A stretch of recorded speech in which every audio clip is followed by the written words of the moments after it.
Welcome to another edition of USL Today. The Rochester Rhinos make their long-awaited home debut this season after 5 games on the road with a 3-0-2 start.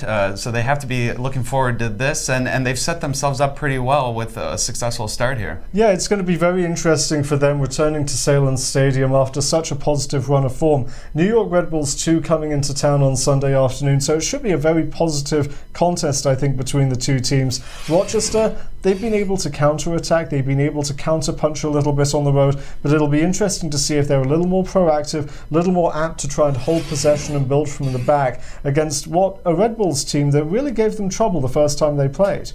Now, Bob Lilly, he knows that there's some room for improvement. He admitted that the bounces have gone their way in their early going, and he also recognizes offensively that they could be doing more. And that's a pretty scary thought considering those setbacks, but yet they have some great results to show for it. Yeah, I think the biggest thing with Bob Lilly and the way he's looking at this side is they're set up very strongly defensively. Only 2 goals conceded, and they're creating chances. They've only scored 7 goals so far, and Alex Dixon, Colin Rolfe both playing well, but the number of chances they're creating, you would actually think they might have scored a few more goals. If they can get the rub of the green to go their way in front of goal, then this is a team that could be very dangerous for the rest of the season.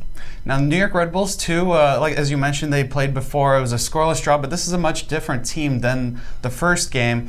What are you expecting from them? Because they've been on the fringe of some good results, such as Charleston, for example, but they only have 1 win to show for it. Yeah, it's been interesting. I mean, they certainly could have won that first match against the Rhinos. Leo Stoltz having his penalty saved by Brandon Miller in the first half of that contest. But I think as the season's gone on, we're 5 games in now with this side, we're starting to see what the skeleton of this side's going to look like for much of the season. You have Stoltz, you have guys like Sean McLaws, Anatola Bang, Santiago Castaño in goal. These are guys that have played 4-5 games and are really getting consistent minutes. So for those guys, this is a chance to kind of build that chemistry, develop that chemistry, and try and get the 3 points against a Rhino side I think they might want a little revenge against.